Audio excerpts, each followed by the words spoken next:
So everyone, welcome. I would like to present Harrie Salman, coming from Holland. He is a Dutch philosopher of culture and a sociologist with a deep interest in the history of Europe. Since 1971, his travels have brought him to almost every European country. He has made extensive studies of the culture and social history of former Yugoslavia, Poland and Czech Republic, Russia and Bulgaria. He speaks all their languages, in addition to the 7 Western European languages. And thank goodness he does speak English for us audience. He holds a doctorate in the philosophy of education from Prague University in Czech Republic. Harrie Salman has taught at the University of Leiden and the Institute of Social Studies in The Hague, Holland, and has a visiting professor visiting professor at Prague University for 10 years. Since 1993, he has been teaching part-time at the University of Professional Education in Leiden. He has given lectures, seminars, workshops worldwide.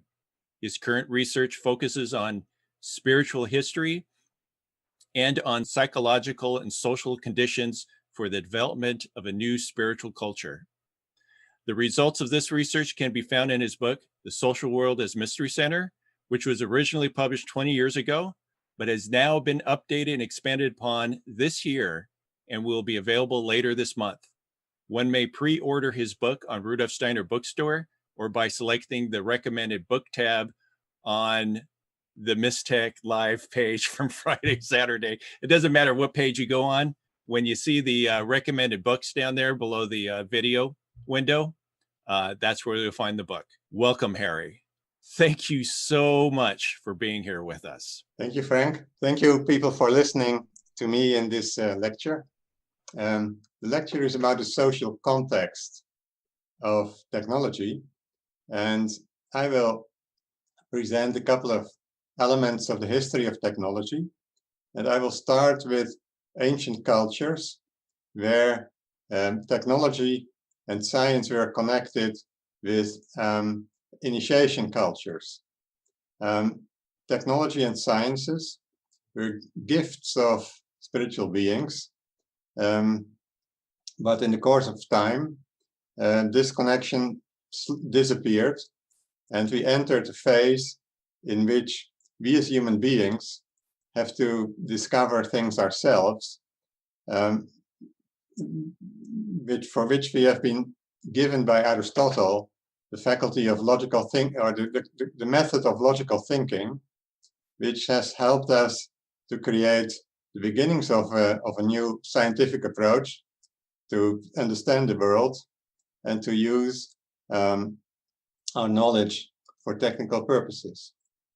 And we are looking forward to a new development in which we will connect again, but then not only initiates, but more and more people with the spiritual world, so that we can work together with spiritual beings to create a humane culture.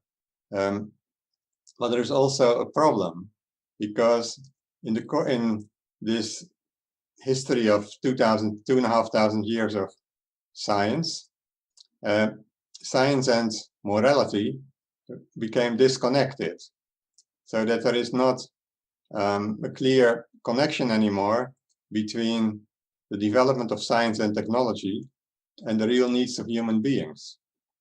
We are facing a situation in which our technological inventions are imposed upon human beings who do not really need them, but they are exposed to them because economic interests and financial interests stimulate the development of new technologies that are not inspired by positive spiritual beings, but by negative ones. So we can imagine already that we are living in an age in which Ahrimanic spiritual beings inspire inventors to create a technological society and to bring human beings into a much closer connection with the world of electronics than seems to be necessary. Behind this is a mystery school that was founded by Ahriman around the year, in the period of around 1800, when in the spiritual world, in the school of Michael, about 6 or 7 million people were receiving images of the spiritual culture. But Steiner here remarked that in subterranean spheres, Ahriman founded his own school in which he showed the technical society in which people would be happy under his guidance. And we can also think in this way that modern leaders of economy and of technology and of research institutes are initiates of this dark subterranean school, whereas in anthroposophy and other spiritual streams connected with it, we try to create a culture that is inspired by Michaelic forces. I want to make a survey of these developments and first present you a moral technology that was developed, for example, in Old Egypt or in all the ancient cultures where people had an consciousness of imaginations in which they gave us in myth pictures of how certain inventions came about. There is a story, a myth from old Iran that tells us that suddenly a plow fell from the sky into the possession of a certain king in Iran, who then used it to introduce plowing and new forms of agriculture. Also in Egypt, we know about the initiate Hermes, who received all the inspirations necessary to give structure to the Egyptian civilization that we know from the past, and that included the building of pyramids. This was knowledge, this was technology that had been given to human beings by the gods through initiates.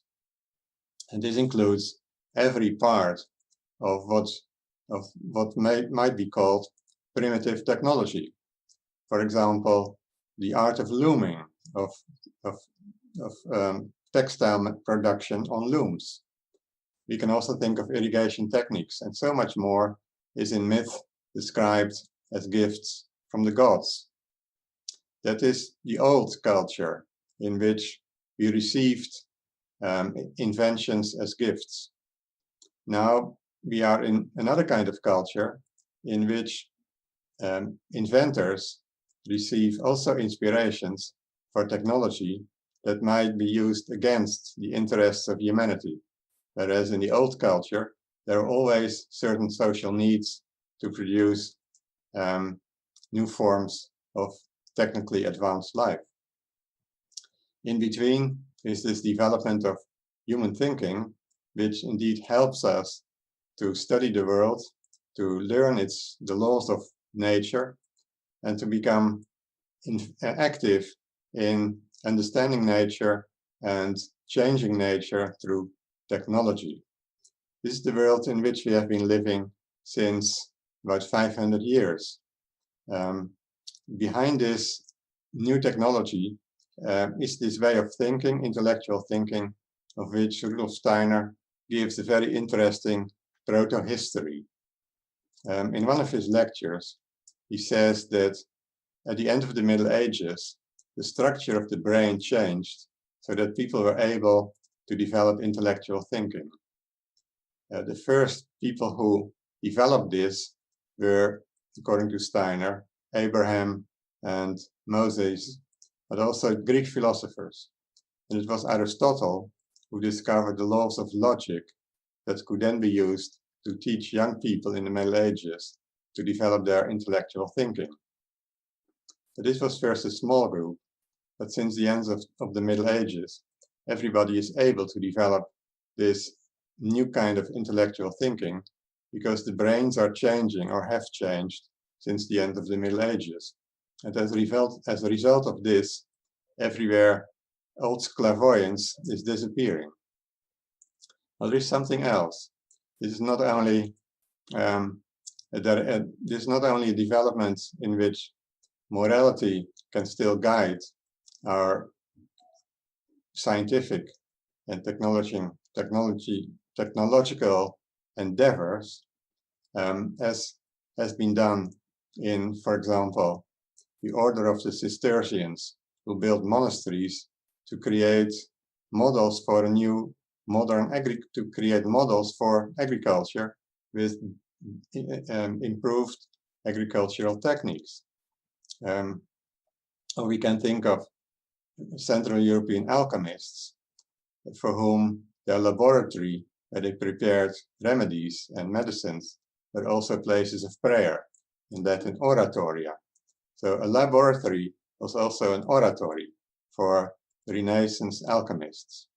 So this was a possibility that is connected with the Rosicrucian movement, and that faded away with the rise of science and technology that was motivated by economic interests. But I would make a small detour to speak about Gondi Shapur, because we are living with an impulse that came from there, from the 6th century, the 7th century, that has largely shaped our modern scientific and technological landscape. This academy in Gondi Shapur was founded in the year 271 by a king from a certain dynasty in Iran, which is Persia.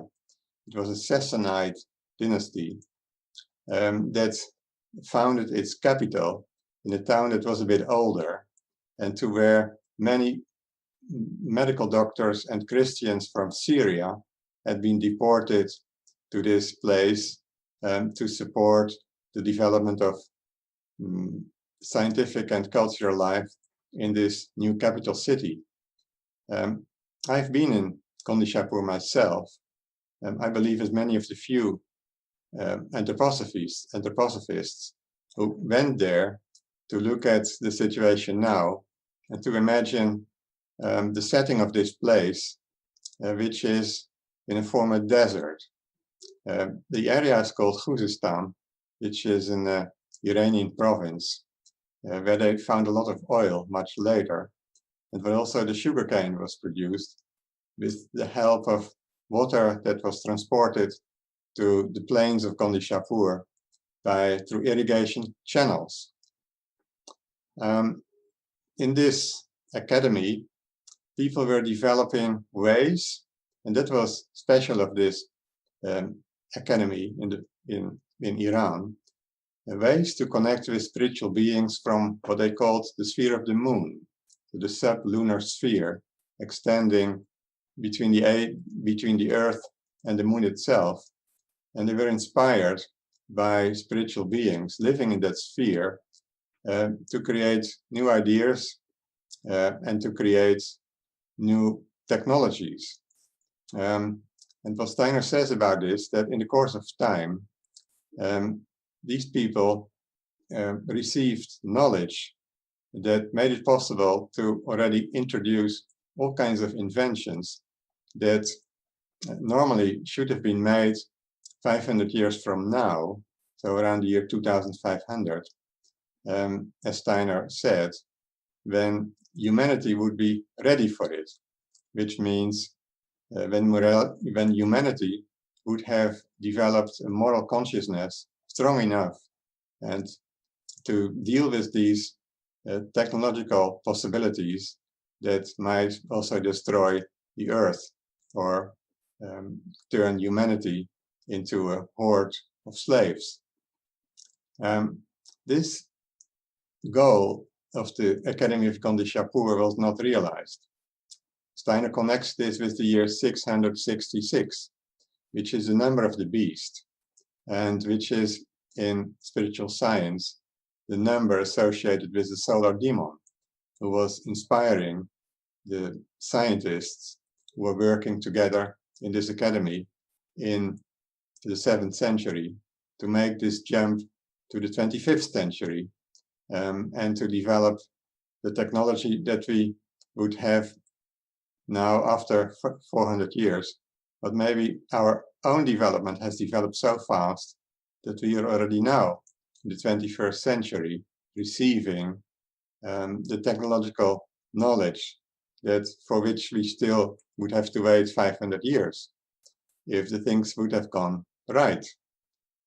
But this invasion of negative technologies that could not be used by human beings because of a lack of moral consciousness, this development was broken.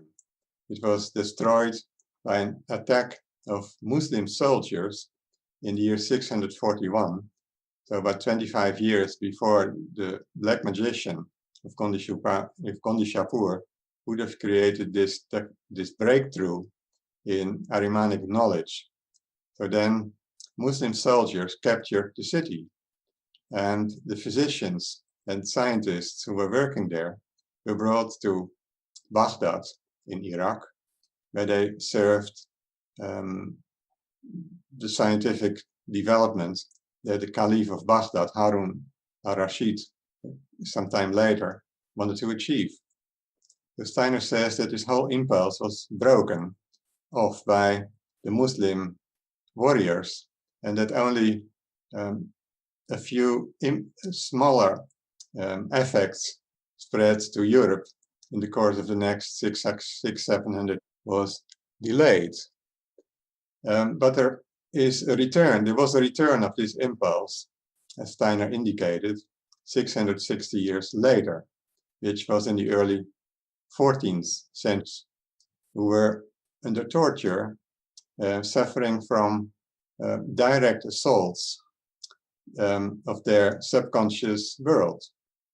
And especially in this second wave of the impulse of Kondishapur, the French king, Philip II, Philip the Beautiful, discovered way how through torture we can open the collective mind of people, how we can influence them by confronting them with demons that are produced under torture. So this is what the solar demon teaches us about the inner world of man and his subconscious motives. And what the Templars confessed under torture was not even their own personal desires, or the things that they wanted to keep away from their consciousness. But the torturer stepped into a world of demonic forces, deeply hidden in the human soul, which correspond to the inner layers of the earth. And that was very secret knowledge that was also not completely accessible to Rudolf Steiner, because he, in his research of the subterranean spheres, the underground layers of the earth, Steiner needed the advice and the help of Christian Rosenkreuz. But here, the solar demon introduced a king like Philip II, and he introduced a whole technique of torturing people so that these negative forces from the underground layers of the earth could be put into action in human society. So when this was not completely successful, also this second impulse, well, in fact, the order of the Templars was destroyed in 1314, but the king himself and the Pope who was behind this, they could not really make use of the benefits of the destruction of the Templars that they received, because both of them died within 1 or 2 years. But something had started, in which technology of the soul could be brought into action that opened up the lower layers of our subconscious, and that are now 700 years later fully operational. These techniques can influence human behavior to an incredible degree, which was first tried about 100 years ago, and which led to the American government, President Wilson, turning over the population of the United States, which was against the war with Germany, into a population that supported the war. And then later, people who were involved in these manipulation of the American soul were then asked to manipulate American people by techniques of manipulating their needs. So this whole science of advertisement and of influencing the behavior of customers, of consumers, is a late result of the techniques of the second impulse of Shapur, 700 years earlier. But now in our time, we have just passed the third return of this impulse of Shapur. 3 times 666 is 1998. It was in that year that I decided to visit Shapur, just to be there and see what is streaming from there to other parts of the world. And of course, this is not the center of dark magic that is giving us so many new inventions and technologies that dominate, that can influence the behavior of the whole world. But so this center of new inspirations from the Gandhi Shapur Academy is now, according to Paul Emerson, Silicon Valley as the modern Gandhi Shapur. But of course, it is a network of research centers and laboratories and institutes that are taken together, the new Gandhi Shapur, from which new techniques are developed to control the whole world, and not only organizations within the Catholic Church or the Order of the Templars. So the first impulse of Gandhi Shapur was related to individual scientists connecting with demons from the sphere of the moon. The second one is the connection with organizations that could be manipulated by destroying the souls of their members. And then the third impulse of Gandhi Shapur is now connected with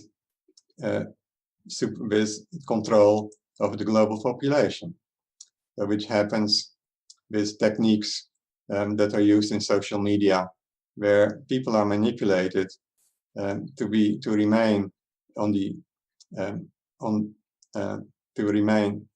connected, so that their time can be the time they spend on the internet can be sold to companies that then learn about our needs, our subconscious desires, so that they can send us personalized messages.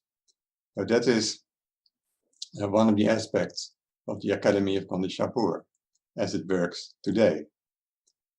And where we also can see the activity of a solar demon who wants to destroy our higher individuality. That means to disconnect us from our higher nature and to tear away parts of this human I, so that in the end we will lose the connection with our soul, and through our soul, through the loss of our soul, we will lose the connection with our higher spirit, our higher being. So it is now our soul that is in danger of being destroyed by the third impulse of Gandhi Shapur. And we may ask, what is the social context of this? Why there is no restriction to the use of science and technology in our time? Some of us may know that in the Middle Ages, the Church forbade the use of certain weapons that could kill people from a distance in which they did not face each other and could engage in an honest combat. And the Church tried to forbid the use of arrows and bows that could hit people at a distance of more than 10 meters. And they tried to forbid the use of cannons to destroy cities and kill human beings living in a city that did not see from where the danger came. It came through the air. So the church was not, but it's in some time, in some centuries, still able to hold back the political interests of kings who wanted to occupy foreign territories. But in the end, they lost this possibility. So politics and morality went their own way, as did science and morality. Now we live in a world in which no longer spiritual values determine the development of the world. It is economic interests that seek ways to generate new profits. And new profits come from the use of machines and other and later forms of technology, where more and more people can become enslaved, in fact, to work even more than is necessary, because people are made believe that they need certain things that are totally artificial and not necessary for life, and that make people even dependent on the things they started using. So an addiction starts, which turns people into slaves. And this is clearly an economic interest, to turn us into economic slaves, so that we will always have to work for the satisfaction of our needs. And these needs are, of course, endless. So this is a world in which technological developments are directed by economic interests, and behind economic interests stand financial interests. And in this world, it is no longer about the satisfaction of needs, social needs that are beneficial to the world population as such, but it is creating a society in which only a small minority, a small financial elite, rich people, benefit from the work of the rest of the world population. And this is the world in which we live. And it's clear that we must create a new social context for the development of technology, so that we learn to steer, to direct the development of technology. It is now seen as an autonomous process which nobody can control. But of course, there are people who are controlling this, and they represent certain interest groups that want to make us dependent on new technologies. But this should be a situation in which people themselves decide on the course of modern science and modern technology. Now, for this, we need a sphere of politics, a sphere of political consciousness that still does not exist.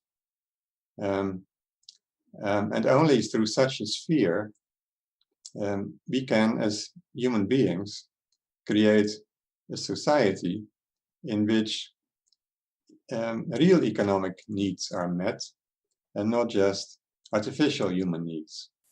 And we should also be able, through such a political representation, really to set limits to certain developments and to determine ourselves what kind of structure we need in our society, and also to determine what kind of culture we need. A culture that develops in freedom according to individual spiritual talents. We see now that culture is being replaced by entertainment. And this entertainment is a byproduct of technology.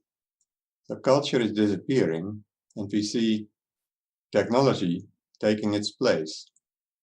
And instead of traditional cultural leaders, we see scientists as a new priesthood taking control of the whole world.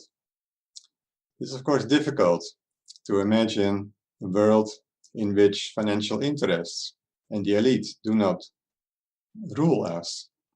But this was certainly what Steiner wanted to achieve when he introduced in 1917 the principles of social threefolding, which have as their goal to create a culture that allows individual humans, individual spiritual talents of human beings to flourish instead of being manipulated and by economic interest groups.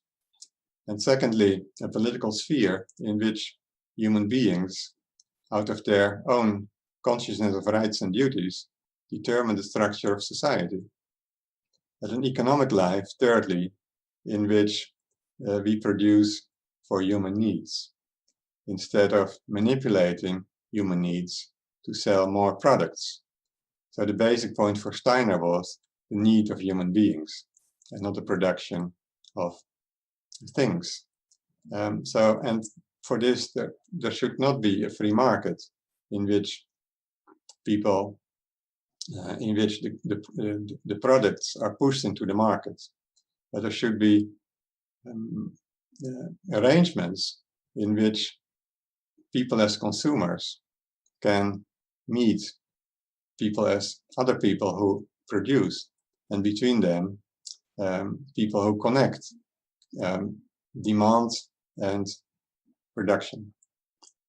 So this would be a possibility to tame the autonomous development of technology. And we should also, in this way, look into a future in which certain technological developments, as we see now, are no longer considered inevitable or kind of destiny that we receive them and are confronted with them. But we have to look into a future in which we ourselves, as conscious human beings, decide how we want to develop our specific human qualities instead of seeing them more and more connected with electronic and cybernetic organisms. So is this the future of humanity? Or do we need another kind of future? And do we need reforms of our social life that will help us to create a spiritual and a moral framework, a modern context suitable for the consciousness of modern humanity, in which technology and science can develop for the benefit of humanity? And that is what I would like to share with you. Can you tell us a little bit more about the Academy of Gandhishapur? When I went there in 1998, it was very difficult to find it. I had to rely on Iranians, because you cannot just go in a dictatorship like Iran and visit the place. You need support of local people. It took some time, and also those people, they don't have maps. You have to ask where certain places, and they had done some preparations, and they found out that the closest town is Shahabad, which means the town of the kings, of the shahs. And when I was going there with two Iranians that I had chartered for this journey, we came to this village. And what people then do is to find somebody who speaks English. And so out of nothing, out of a small hut, came a man who was in his 70s. And he was the only one who spoke English in that village. And he said that 50 years earlier, or 40 years earlier, he had been the coordinator of excavations of Gandhishapur that were done by American archaeologists, I believe from the University of Chicago. And so he was the leader of the Iranian workforce who did the digging. And so he took me there and showed me all these places where they had been digging. And he said, here, this hill of rubbish, of rubble, is the place where they had the observatory. Another place was the hospital, then there was a library, and there was the palace of the king. And so I could look into this space where wheat was growing. The wind was gently blowing over these fields. There were endless fields, all brought into cultivation. And there was this network of streets that was visible as in a modern American city, parallel streets, so forming blocks. And this was already there in the 3rd century, a network of blocks, neatly built, and where American archaeologists found the remnants of this center. We should also know that the Manichaean prophet Mani was executed there in the year 276. So it is a place of his martyr. But this attack on Manichaeism, which is an esoteric form of, an early form of Christianity, did not destroy Manichaeism itself. So it spread from this area, which is connected by the Silk Road to China. It spread along this Silk Road, and it brought also other forms of Christianity into China. So it was really an inspiring place where I could see the hills under which the different important centers of this culture were hidden. And he also said that somewhere in an American museum, there should be coffins in which the kings of this old empire were buried, golden coffins, somewhere in an American museum. What is also remarkable was that the Shah, Reza Pahlavi, who was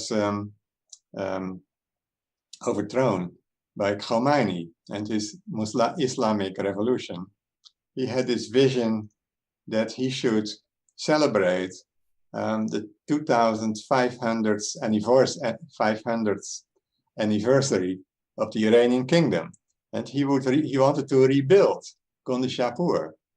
So, but this brought him down, because this was not possible to finance it.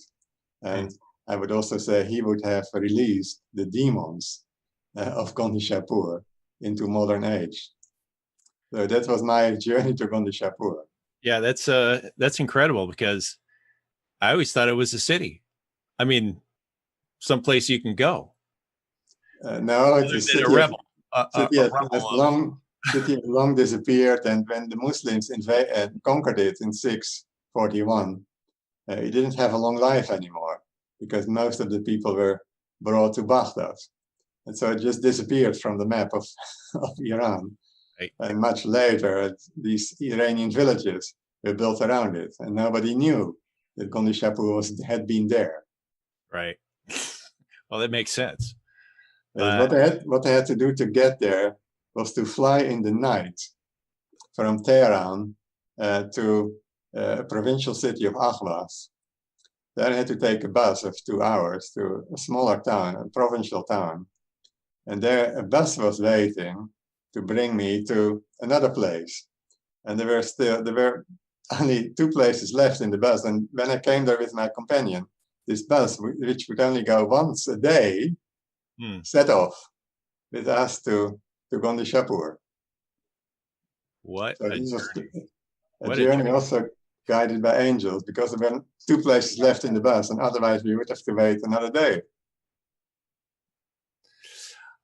We do have another question. It's, can you name sources for when the Catholic Church tried to prevent arrows and cannons? Of course, I do not know these sources by heart, but it would be able to find them and to send them to you. Because there was this idea of a moral technology, that we should not be able to kill others with weapons. Fighting was in the past done in certain cultures by the heroes of 2 armies. So it would not be a total slaughter of 2 armies, but like David and Goliath, they would fight against each other, and there would be no killings of the other members of the armies. So the church tried to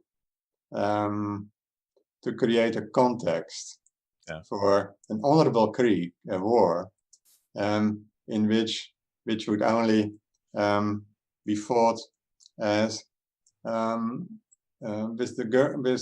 between honorable soldiers, and the most honorable would win. It's a totally different concept of war. Right. I will try to find the source so that you can send it to the one who asked this. That's great. Thank you. And here's one that I think is really pertinent to the conversation right now. And we'll end on this one. Which concrete steps can we take to create moral context for technology?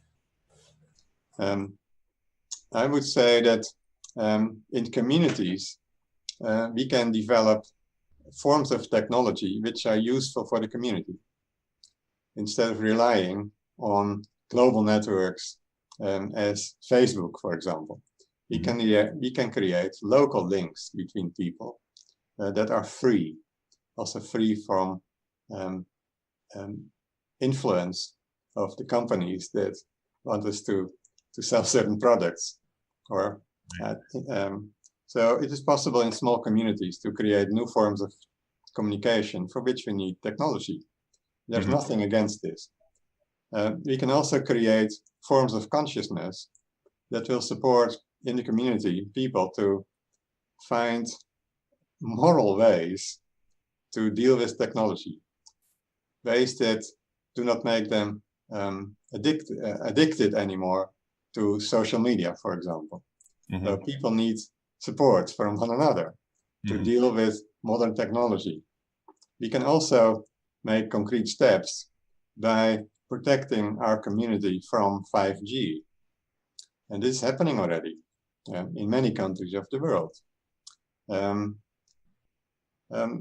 So what people can do depends on their creativity. But I think this whole idea of creating a new society on the basis of social threefolding is something that we can create in small communities. And this is the learning field, the learning process that we need to refashion, in the end, our whole technological society. And so what has been done in the third world is the creation of a so-called intermediary technology. So Schumacher is connected with this in the Schumacher Institute. Small is Beautiful, maybe you remember this book, in which he describes a Buddhist economics, in which he, as an economist, Schumacher himself, being an economist, he showed ways of local technology that people could finance. So instead of buying a big tractor for which farmers don't have sufficient land to use it and make it profitable, you can build in a local factory a small tractor. And so this is what Schumacher called intermediary technology. So in fact, we need forms of technology that support and sustain our local society, local community, instead of being destroyed by technologies that come on a big scale and that destroy our ecosystem. But this has been the destiny of India, for example, with the Green Revolution. They brought technologies that were tested in Mexico and that can be used in an agricultural American company, or yes, agricultural firm, but not in a country with millions of farmers. They need other forms of technology. And so I would say there are many ways of helping communities to develop the technology that they really need. And that is for me a key question. What technology do we really need? And how can we produce it ourselves instead of sending this to asking the Chinese to produce this for us? Yeah. So, while listening to you and hearing about the all the technology that came out of Gandhishpur ahead of time, yes, I wonder now what technology is present now that isn't ahead of its time. Yes. By a few hundred years. Yeah. But we'll leave that for another time. And I truly thank you, Harrie, for coming on. It was definitely a very interesting talk that you gave, and I'm glad you were able to give it here on our Mistech conference. And I'd just like to make note that again, Harrie's second edition of his Social World as Mystery Center is coming out. It is available for pre-sale at Rudolf Steiner Bookstore, not the New York one, although his book will be sold there. But the one that you can find here at rudolfsteinerbookstore.com. Also, you can find his book under the link on the live webinar page on mystic.org. If you go back there, it's under the recommended books. His book is in print, is being printed now, and will be available probably sometime at the end of the month. Harrie, again, thank you. Thank you, Frank.